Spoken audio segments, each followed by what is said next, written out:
کا نعبد و ایاک نستعین۔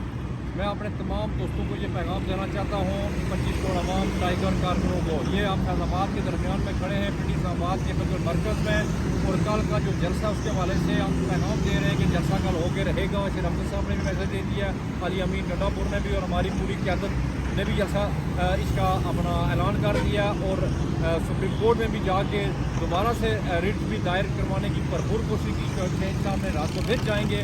لہٰذا آپ لوگوں سے اپیل ہے، یہاں کوئی رستہ بند نہیں، کچھ نہیں ہے۔ لوگ کہہ رہے ہیں فیض آباد بند ہے، فلاں فلاں، کچھ بھی بند نہیں ہے۔ ایک کنٹینر نہیں، 100 بھی ہوگا، ہم نے اس کو اٹھا کے پھر رکھنا ہے اور آپ نے نکلنا ہے، اور ہر حالت میں نکلنا ہے۔ یہ پشاور سے بھی ہمارے دوست آ چکے ہیں، مختلف علاقوں سے لوگ جوک پہنچ رہے ہیں، یہ نہیں کہ نہیں۔ اور انشاءاللہ کل کا جلسہ اپنے تاریخی جلسہ کرنا ہے، تب ہی جا کے مرشد عمران خان باہر آئے گا، ورنہ لوگ کو اگر آپ سو گئے ہو تو پھر آپ کو 100 سال اور بھی لگ جائے گا اٹھانے میں۔ لہٰذا خدا کے لیے آپ کو شیر افضل بھی واسطہ ڈالا ہے، آپ کو علی امین گڈا پور نے بھی بولا ہے، اور آپ کو اپنی نسلوں کا واسطہ کل نکلو۔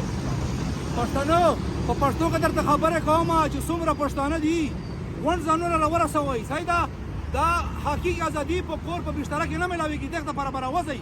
نه روډونه باندې نه کنټینر شته.